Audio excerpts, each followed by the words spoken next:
प्रभु यीशु मसीह के पवित्र मीठे नाम में सबको प्यार भरा सलाम। मैं पास्टर धर्म शालोम एक बार और मॉर्निंग के समय पर पवित्र आत्मा ने अगुवाई किया कि मैं आपके बीच में परमेश्वर के संदेश को लेकर आ सकूं और परमेश्वर के संदेश के द्वारा आप पवित्र आत्मा के संदेश के द्वारा आप आशीषित हो सकें।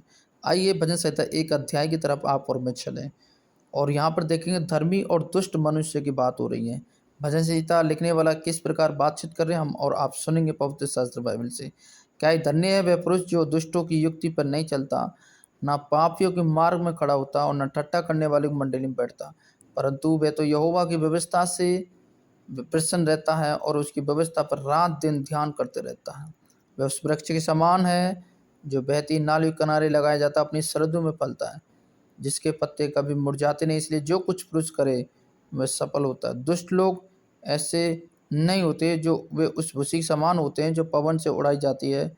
इस कारण दुष्ट लोग अदालत में स्थिर ना रह सकेंगे और ना पापी धर्मियों की मंडी में ठहर सकेंगे, क्योंकि यहोवा धर्मियों को मार्ग जानता है परंतु दुष्टों का मार्ग नष्ट हो जाएगा। साथियों, जिस प्रकार अभी हम देख रहे थे परमेश्वर के वचन से कि परमेश्वर धर्मियों को मार्ग जानता है परंतु पापियों को नष्ट हो जाएगा, मैं आज आपसे इस वचन के द्वारा बातचीत करना चाहता हूँ। साथियों, आप और मैं अपने आप को सतर्क करें, अपने आप को, मुझे और आपको हर सावधान रहने की ज़रूरत है कि ये समय बहुत ही पापियों का, दुष्ट का और ठट्ठा करने वालों को चल रहा है और परमेश्वर को हालेलुया नकारने वाले, परमेश्वर को उल्लंघन करने वाले, परमेश्वर के खिलाफ बोलने वाले, परमेश्वर के खिलाफ चलने वाले, वचन को तोड़ मोड़ कर हालेलुया पेश करने वाले और परमेश्वर के खिलाफ, वचन के खिलाफ चलने वाले, परमेश्वर के वचन के विरोध करने वाले, मसीह का विरोध करने वाले बहुत लोग हैं। आपको मुझे हालेलुया ना तो दुष्ट बनना है, ना पापी बनना है, ना ठट्ठा करने वाला, क्योंकि परमेश्वर इन लोगों को नहीं चाहता। परमेश्वर वचन कहता है दुष्ट का न्याय किया जाएगा, पापी का न्याय किया जाएगा, ठट्ठा करने वाला का न्याय किया जाएगा। परंतु आपको मुझे, हमें परमेश्वर की व्यवस्था से रात दिन उस पर ध्यान देना है, उसके वचन पर मनन करना है, प्रार्थना करना छोड़ना नहीं है, दुआ करना छोड़ना नहीं, संगति में जाना छोड़ना नहीं है और परमेश्वर के वचन को पढ़ना छोड़ना नहीं है। जब हम रात दिन परमेश्वर के वचन पर ध्यान करते रहते हैं तो साथियों परमेश्वर हमें बहुतायत से आशीष देते हैं। इसलिए प्रभु के वचन कहते हैं, जब लिखा हुआ है, क्योंकि यहोवा धर्मियों को मार्ग जानता, मतलब धर्मी बने रहेंगे और परंतु दुष्टों को मार्ग खत्म हो जाएगा। साथियों, मैं आज आपको बताना चाहता हूँ, हम और आपको परमेश्वर ने इसलिए चुना है, आपको मुझे, कि परमेश्वर के कार्य के लिए, प्रभु की सेवकाई के लिए परमेश्वर काम को पूरी तौर से विश्वास के साथ पूरा करे। और देखिए पवित्र आत्मा के वचन में लिखा हुआ है कि परमेश्वर आपके जीवन में अद्भुत काम करेंगे। प्रभु आपके मन को, विचारों को, हृदय को बदलेंगे। परमेश्वर आपके जीवन में अद्भुत काम करेंगे। इसलिए प्रभु के वचन कहते हैं कि आप और मैं हालेलुया हम सतर्क रहें।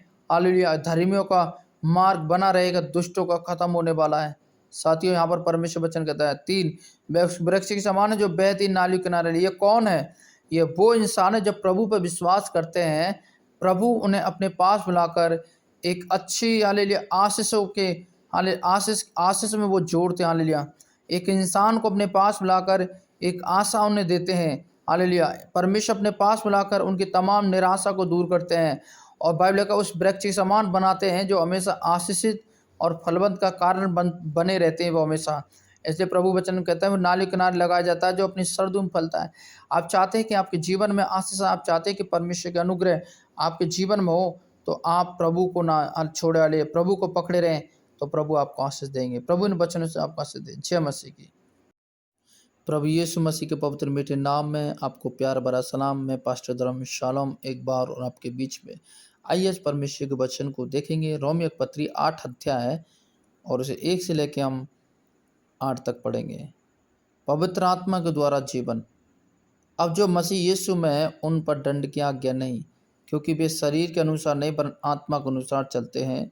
क्योंकि जीवन की आत्मा की व्यवस्था ने मसीह यीशु में पाप की और मृत्यु की व्यवस्था से आज़ाद कर दिया है। क्योंकि जो काम व्यवस्था शरीर के कारण दुर्बल होकर ना कर सकी उसको परमेश्वर ने किया, अर्थात अपने पुत्र पाप में शरीर की समानता और पाप बलि होने के लिए बेचकर शरीर में पाप पर दंड की आज्ञा दी। इसलिए व्यवस्था की विधि हम में जो शरीर के अनुसार नहीं पर आत्मा के अनुसार चलते हैं पूरी की जाए। क्योंकि शारीरिक व्यक्ति शरीर की बातों पर मन लगाते, परंतु आत्मिक आध्यात्मिक आत्मा की बातों पर मन लगाते हैं। शरीर पर मन लगाना तो मृत्यु है, परंतु आत्मा पर मन लगाना जीवन और शांति है। क्योंकि शरीर पर मन लगाना तो परमेश्वर से बैर रखना, और क्योंकि ना तो परमेश्वर की व्यवस्था के अधीन और ना हो सकता है, और जो शरीर की दशा में है वे परमेश्वर को प्रसन्न नहीं कर सकते। साथियों, अभी एक वचन देख रहे थे, 6 आयत, शरीर पर मन लगाना तो मृत्यु है, परंतु आत्मा पर मन लगाना जीवन और शांति है। साथियों, आज जो रोमी पत्री 8 अध्याय 6 में पढ़ रहे हैं, क्या आप चाहते हैं कि आप मृत्यु का सामना करें? क्या आप चाहते हैं कि संसारिक दंड का सामना करें? आप चाहते हैं कि आपकी दुनिया उजड़ जाए? आप चाहते हैं कि परमेश्वर से दूर हो जाएं? परंतु प्रभु के वचन कहते हैं जो शरीर पर मन लगाते हैं उनके लिए मृत्यु है। आप और मैं क्या दुनिया में मन लगा रहे हैं, शरीर पर मन लगा रहे हैं, शरीर की तमाम जरूरतों की बातों पर मन लगा रहे हैं?